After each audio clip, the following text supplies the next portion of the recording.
बिस्मिल्लाहिर्रहमानिर्रहीम। अस्सलामुअलैकुम। मैं हूं एडवोकेट ज़ीशान अली। आप देख रहे हैं मेरा YouTube channel advocacy for justice. आज का जो हमारा टॉपिक है वो है कैंसिलेशन ऑफ बेल के बारे में। किन ग्राउंड्स पे एक अदालत जो है किसी भी एक्यूज़ की जो कि उसको ज़मानत दी होती है उसको किन ग्राउंड्स पे खारिज कर सकती है। Grounds which are recognised for cancellation of bail, जो कि हमारा आज का टॉपिक है कि किन ग्राउंड्स पे हम ऑनरेबल कोर्ट से जो किसी भी एक्यूज़ को ग्रांटेड बेल है उसको कैंसिल करवा सकते हैं। इसके अलावा मैं थ्रू केस लॉज जो हैं इन ग्राउंड्स के हवाले से कि जो केस लॉज हैं, लेटेस्ट केस लॉज हैं, वो आपसे डिस्कस करूँगा, जिन्होंने अदालत आलिया ने, अदालत उज़्मा ने जो प्रिंसिपल सेट किए हुए हैं कि किसी भी एक्यूज़ पर्सन की अगर नीचे से ज़मानत मंज़ूर होती है या कोई भी अदालत ज़मानत मंज़ूर करती है, वो किन ग्राउंड्स पे उसको कैंसिल करवा सकता है। बेसिकली जो हमारी सोसाइटी में है, कोई भी बंदा कोई जुर्म करता है, किसी का बाजू तोड़ दिया, टांग तोड़ दी, तो उसके ख़िलाफ़ कोई एफ़आईआर कट जाती है। तो एफ़आईआर को तो पुलिस उसको गिरफ़्तार कर लेती है। जब पुलिस गिरफ़्तार करती है तो कोर्ट से उसकी ज़मानत करवाते हैं। हम बाज़ औक़ात देखते हैं कुछ अरसे बाद जो कोई भी बंदा जिसने जुर्म किया है उसको पुलिस अरेस्ट करती है और उसको बाद में जो कि देखते हैं कि वो पुलिस कस्टडी से बाहर आ जाता है, जिसको अदालत ज़मानत पर रिलीज़ कर देती है। जिसकी बेस पे जो मुद्दई पार्टी होती है वो मायूस हो जाती है, पता नहीं ये पुलिस वाले मिले हुए हैं, जज साहिबान जो हैं वो मिले हुए होते हैं। जबकि ऐसा जो मेरी ऑब्ज़र्वेशन है ऐसा बहुत कम होता है, लेकिन बहुत सिनेरियोज़ में होते हैं जो पुलिस वाले होते हैं वो कुछ हैंकी-पैंकी भी कर देते हैं उसमें। लेकिन बहरहाल वो भी इंसान है, गलती हो जाती है इंसान से। लेकिन मुद्दई जो होता है इस सूरत में जब किसी भी एक बंदे की ज़मानत मतलब कि लड़ाई हुई है, उसकी टाँग टूटी है, सबूत मौजूद हैं, सारे एविडेंस पास हैं, इसके बावजूद जो है वो अदालत से रिलीज़ होके बाहर आ जाता है ज़मानत पे, तो बड़ी मायूसी होती है कि जनाब ये क्या बात हुई, इसने मेरी टाँग भी तोड़ी है, मेरा सर भी तो फोड़ दिया, मेरा बाजू तोड़ दिया, लेकिन इसके बावजूद ये लड़ाई झगड़ा उसने की, इसके बावजूद इसको कोर्ट ने रिलीज़ कर दिया। ये बेसिकली कुछ जो अवाम की जो पब्लिक की परसेप्शन होती है वो ये होती है कि इसने जुर्म किया, इसको सज़ा होनी चाहिए, मेरे पास इसके एविडेंस हैं, इसने मेरा बाजू तोड़ा, इसको सज़ा होनी चाहिए कोर्ट से। अब जो अदालत जो होती है वो ऐसा थिंक नहीं करती। अदालत का जो माइंडसेट होता है वो डिफरेंट होता है। अदालत ये देखती है कि अगर इसने जुर्म किया साबित होगा तो इसको सज़ा होगी। तो बेसिकली जो कोर्ट देख रही होती है ये बेसिकली डिफरेंस है अवाम की परसेप्शन में, और कोर्ट क्या सोच रही होती है, अवाम सोचती है कि जनाब जुर्म हुआ है तो इसको सज़ा मिलनी चाहिए, जबकि ऐसा नहीं होता। अदालत जो है वो देखती है कि अगर जुर्म साबित हो रहा हो तो फिर उसको मतलब सज़ा मिलती है उस जुर्म की। ऐसे नहीं होता कि मतलब जुर्म हुआ पब्लिक की सेंस में तो उसको सज़ा दे दे अदालत। कोर्ट अदालत के पास कोई भी दरख्वास्त जाती है तो अदालत उस पर उसको टांग दे, सज़ा दे दी 2 साल 4 साल। बेसिकली ये जो ज़मानत का प्रिंसिपल, जैसे कि हमारी सोसाइटी में एक बहुत ही गलत रवायत चल पड़ी है कि झूठी एफआईआर की।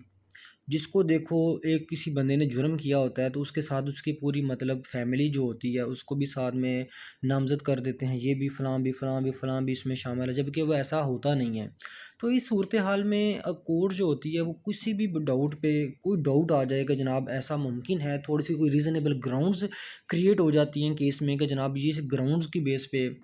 इसकी ज़मानत ली जा सकती है। तो वो जो कोर्ट होती है बेसिकली वो देखती है कोई डाउट आ जाए, किसी डेंट आ जाए केस में, कि ये थोड़ा-सा शक व शुबा आ जाए केस में, तो उस बेस पे कोर्ट जो होती है वो उसके माइंड में आ जाता है कि हो सकता है कि कल को इसको मुझे रिलीज़ करना पड़ जाए, हो सकता है मुझको सज़ा देनी पड़ जाए। तो जब कोर्ट ये सोचती है कि इसको कल को मैंने रिलीज़ करना है, ये डेंट है केस में, ये बहुत बिगर डेंट है, जिसको बाद अज़ इन्वेस्टिगेशन, बाद अज़ रिकवरी, बाद अज़ बहुत से मामला सबूतों के डॉक्यूमेंट्री एविडेंस के बेस पे मुझे देखना पड़ेगा। लेकिन अभी इस स्टेज पे लग रहा है मुझे कि ये बंदा इनोसेंट है। तो अदालत इस केस में बेसिकली जब देखती है कि थोड़ी सी शक व शुबा आ जाता है, ये रीज़नेबल ग्राउंड्स क्रिएट हो जाती हैं, तो अदालत जो होती है उसको बेल पे रिलीज़ कर देती है,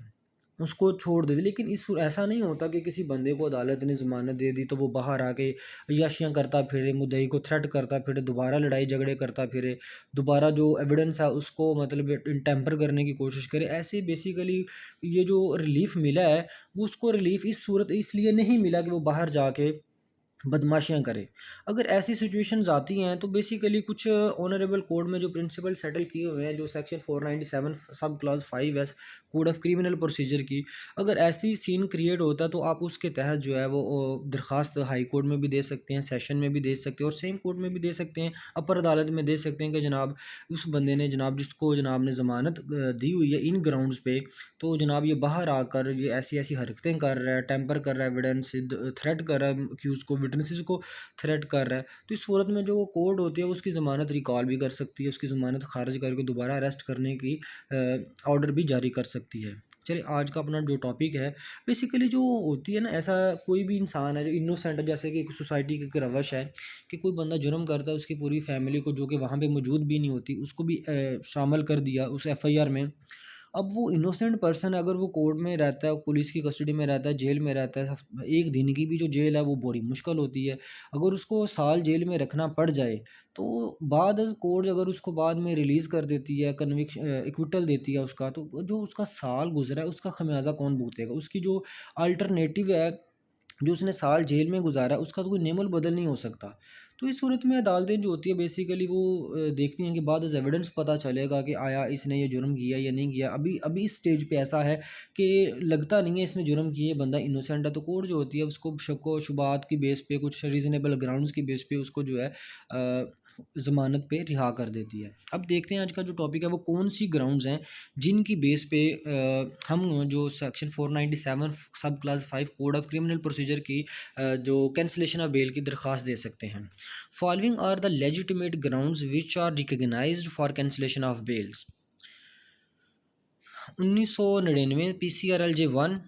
इसके अलावा जनाब जो है 2006 PCRLJ 843 843, इस जो केस लाज मैं रेफ़र कर रहा हूँ इनमें बेसिकली प्रिंसिपल इसमें लेटेस्ट भी हैं, वो मैं लास्ट पे जाके वो आपसे डिस्कस करूँगा, कोई 10-15 जजमेंट्स दूंगा इस बारे में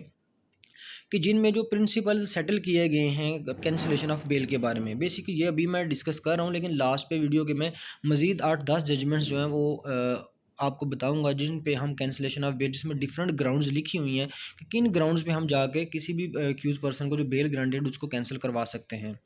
number 1, if bail granting order is patently illegal, erroneous, factual incorrect and has resulted in miscarriage of justice। अगर जो ज़मानत हुई है, जो कोर्ट जो आर्डर ज़मानत का देती है वो अगर हक़ाइक़ के बरअक्स हो,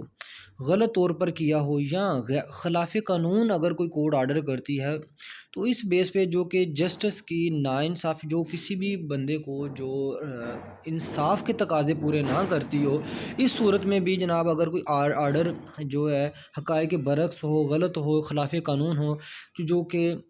इंसाफ के तकाज़े पूरे ना करता हो, इस बेस पे भी हम जो है कैंसिलेशन की दरख्वास्त जो है ऑनरेबल कोर्ट में दायर कर सकते हैं।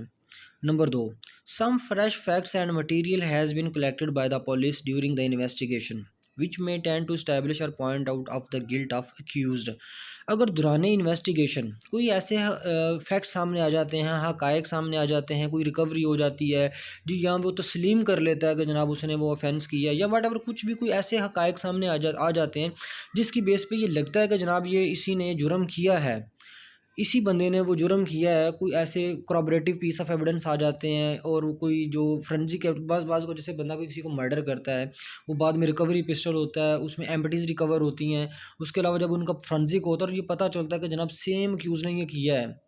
तो जनाब पुलिस अदालत में उस बेस पे भी हम दरख्वास्त दायर कर सकते हैं कि जनाब इस ये जो ड्यूरिंग इन्वेस्टिगेशन कुछ ऐसे मटेरियल सामने आए हैं, कुछ फैक्ट सामने आए हैं जिनको पहले डिस्कस नहीं किया गया, लेकिन अब इनको देखते हुए कि इसने जुर्म किया है, अब ये ख़तरा है ये भाग जाएगा, इसको जनाब बिहाइंड द बार करना बहुत ज़रूरी है। इस बेस पे भी जनाब उसकी ज़मानत जो है वो कैंसिल हो सकती है। नेक्स्ट जो ग्राउंड है बेसिकली उसकी, number 3, the accused misuses liberty by including in similar criminal activity। अब बेसिकली जो ज़मानत दी जाती है वो जो डिस्कस ऑलरेडी मैं कर चुका हूँ आपसे कि जो किसी बंदे की जो लिबर्टी है, जो उसकी आज़ादी है, उसको कैद नहीं किया जा सकता किसी भी शख्स को। अगर उसको जो अदालत आज़ादी देती है लेकिन वो उसको बाहर आके मिसयूज़ करता है, उसी तरह की सेम क्रिमिनल एक्टिविटी करता है, लोगों से लड़ाई झगड़ा करता है, फलाने तीसरे से, चौथे से, पाँचवें से, छठे से, तो उसके खिलाफ भी वो कंप्लेंट्स आ जाती हैं। तो इस सूरत में भी जो हम सेक्शन 497 सब क्लास 5 के तहत कोर्ट में दरख्वास्त दे सकते हैं कि जनाब ये बंदा फिर बाहर आकर क्रिमिनल एक्टिविटी कर रहा है, ये अपनी जो ज़मानत है उसका मिस यूज़ कर रहा है, इसको दोबारा जनाब बिहाइंड द बार किया जाए। Number 4, that interfere with the course of investigation, और इन्वेस्टिगेशन में इंटरफेयर करता है मुख्तलिफ ज़राए से। इन्वेस्टिगेशन के जो मामलात हैं वो जो उसकी तफ्तीश की कार्रवाई है उसको मतलब कि इंटरफेयर करता है, उसमें मामलात में मुदाखलत करता है। ये भी एक बहुत इंपॉर्टेंट ग्राउंड है कि जिस पे जनाब कैंसिलेशन ऑफ बेल की दरख्वास्त दी जा सकती है। Number 5, that he attempt to tamper with the prosecution evidence, अगर वो जो प्रोसिक्यूशन की एविडेंस है उसको टेम्पर करने की, उसको ख़राब करने की कोशिश करता है। जैसे कि अगर कोई विटनेसेस हैं उनको जनाब थ्रेट कर दिया जाए, जो एविडेंस उसकी डॉक्यूमेंट्री एविडेंस है उसको ख़राब करने की कोशिश कर रहा है, मतलब पुलिस ने भी कोई रिकवरी नहीं की, उसको खदशा हो कि जनाब ये उसको जनाब ख़राब कर देगा। अगर किसी के बंदे के पास डॉक्यूमेंट्री एविडेंस है उसको जाकर थ्रेट करेगा कि जनाब अगर तुमने फलाना सबूत दिया, कोई वीडियो किसी बंदे ने बनाई, अगर तुमने वो वीडियो मुझे दे दो, अगर तुमने ना दी तुम्हें मार डालूंगा मैं, कुछ इस तरह से कोई एक्टिविटीज़ करता है जिससे लगे कि जो प्रोसिक्यूशन की एविडेंस है, मुद्दई की जो शहादत है उसको डिस्टर्ब करने का ख़तरा हो, मुद्दइयों को गवाहों को धमकियाँ लगाता है जाके। तो इस सूरत में भी जनाब जो उसकी कैंसिलेशन ऑफ बेल की दरख्वास्त दायर की जा सकती है। नंबर 6 जो ग्राउंड है हमारे पास, that he threaten the witness or including in the similar activity, indulged in the similar activity which would temper the smooth investigation and their likelihood of his feeling to other country। अब जो witnesses हैं जिन्होंने ये वक़ूआ, जो चश्मदीद गवाह होते हैं, जो इन्होंने ये वक़ूआ देखा होता है, या वो लोग जो इस मामले में जो पोस्टमार्टम के गवाह होते हैं, या मतलब अगर कोई कत्ल हुआ है तो पोस्टमार्टम के गवाह होते हैं। अगर कोई बंदा ज़ख्मी करता है, जिसने उसको देखा है उसको ज़ख्मी करते हुए, बाजू तोड़ते हुए, टांग तोड़ते हुए, तो उनको जाके अगर वो धमकाए डराए, अगर तुमने मेरे ख़िलाफ़ जाके गवाही दी कोर्ट में तो जनाब मैं तुम्हें ये कर दूँगा, तुम्हें वो कर दूँगा। इस सूरत हाल में भी जनाब जो कैंसिलेशन ऑफ बेल की जो है दरख्वास्त दायर की जा सकती है।